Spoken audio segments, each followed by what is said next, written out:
Pricing and value for money.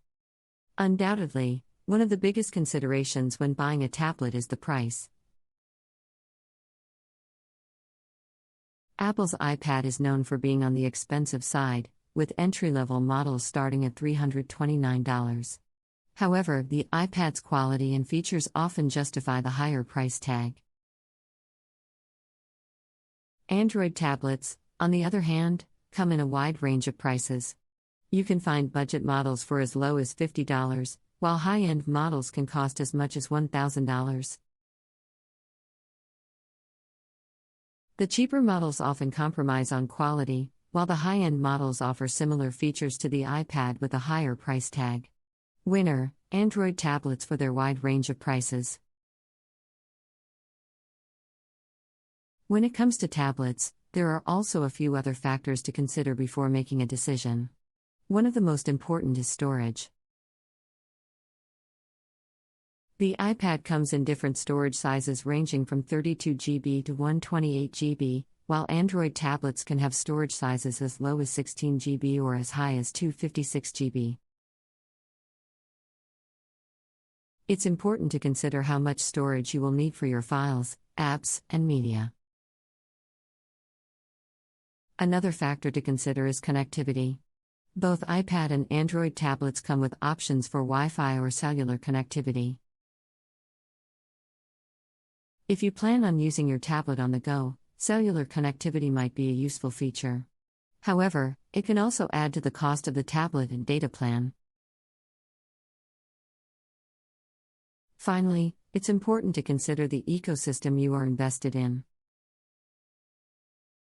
If you already have an iPhone or MacBook, the iPad might be the better choice as it seamlessly integrates with other Apple devices.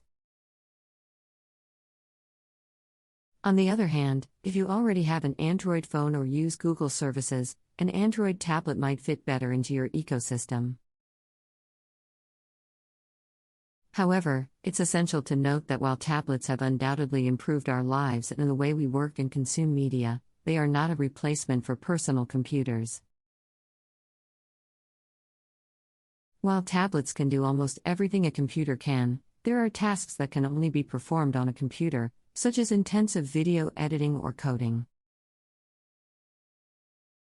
Tablets are best used for tasks like browsing the internet, checking emails, reading e-books, and streaming media. Another crucial aspect to consider when buying a tablet is durability. Tablets, like any electronic device, can be prone to wear and tear, especially if you use them frequently and carry them around with you.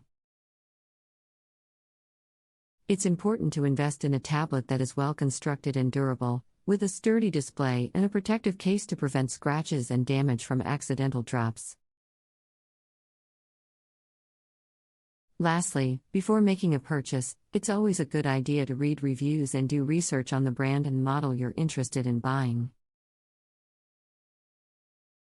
Look for reviews from trusted sources and check customer reviews to get a better idea of the tablet's performance, reliability, and overall value for money. Tablets have come a long way since their inception, and they continue to evolve with each passing year. Today, tablets are versatile, portable, and packed with features that make them a great alternative to personal computers for many people. However, with so many options available in the market, it can be difficult to choose the right one. That's why in this comprehensive comparison of the iPad and Android tablets, we've covered all the essential factors to help you make an informed decision. When it comes to design and build quality, the iPad is the clear winner with its sleek, minimalistic design and high-quality aluminum construction. Android tablets come in all shapes and sizes, and while many also feature premium materials, some budget models might use cheaper materials to lower the cost. In terms of display, the iPad's Retina display is hard to beat, with excellent color accuracy, sharpness, and brightness. While some Android tablets offer better resolution, others might fall behind in terms of brightness and color accuracy. When it comes to the operating system, it boils down to personal preference.